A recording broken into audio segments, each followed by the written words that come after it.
জাহাঙ্গীর এখন ঠেলাওয়ালা রিস্কাওয়ালা না,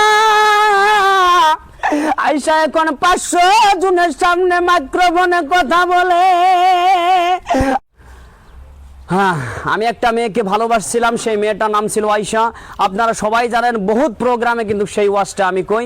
তা সবাই কিন্তু আমাকে রিকোয়েস্ট করতেছে সেই আয়শার ওয়াজটা কোয়া লাগে। তা আপনারা শুনেন, ভালো লাগে প্রচুর পরিমাণে শেয়ার করবেন যাতে আয়শার কাছে চলিয়া যায় সেই ওয়াজটা। আমি একটা মেয়েকে ভালোবাসছিলাম, সেই মেয়েটার নাম ছিল আয়শা। আমি আয়শাকে বলতাম, আয়শা রে আমি তোমাকে অনেক ভালোবাসি রে আয়শা।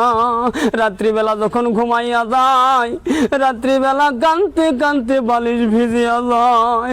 আয়শা আমি তোমাকে এত ভালোবাসি রে আয়শা, বাসের ভিতরে গেলেও তোমার কথা মনে পড়ে, বল খেলবার গেলেও তোমার কথা মনে পড়ে, যেখানে যাই তখনই তোমার কথা বারবার মনে পড়ে রে আয়শা। তুমি কোন জায়গায় আছো, কোন জায়গায় আছো? আমার ভিডিও যদি দেখতেছো আয়শা, তোমাকে বলছে আর যারা যারা দেখছেন সবাই শেয়ার করে আয়শার কাছে পৌঁছে দিবেন, দায়িত্ব থাকলো।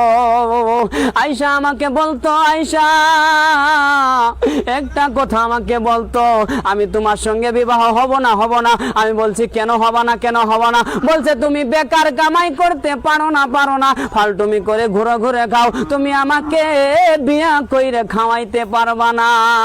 তার জন্য আয়শা আমার কাছ থেকে চলিয়া গেল। আমি রাত্রিবেলা কান্দি, আয়শার কথা বারবার মনে পড়ে।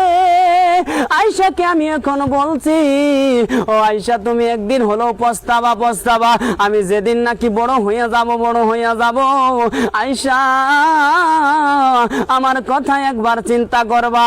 আমি এখন আয়শাকে বলি, শোনো রে আয়শা, ভালো করে শুনিয়া রাখো।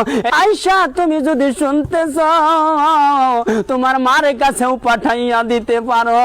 আয়শা তোমার মা কি বলছিল শুনো, এই ছেলে জীবনেও কামাই করে খাওয়াইতে পারবো না, 1 নম্বর ফালতু। আয়শার মাকেও বললাম, ও আয়শার মা আপনাদের গোষ্ঠী ধইরাই আমি কামাই করে খাওয়াইতে পারবো। আল্লাহ একটু আমাকে ক্ষমতা দিয়েছে, ধুয়েছে।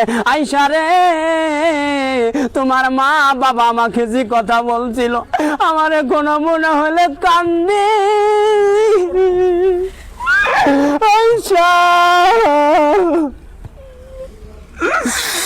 আয়শা তুমি একবার চিন্তা করে দেখো, আমি এখন দিন গেলে 5,000 টাকা ইনকাম করি।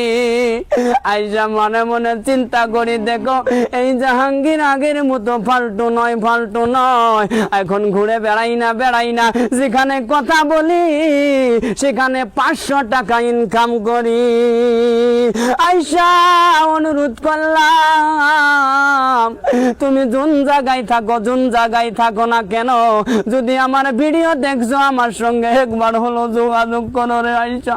আমার কথা একবার তোমার মনে পড়ে না? আমি কিন্তু তোমার কথা বারবার চিন্তা করি। আয়শা তোমার যদি বাচ্চাও হইয়া যায় আমার কাছে চলে আসো, আমি আয়শা তবুও তোমাকে নেওয়ার জন্য রাজি।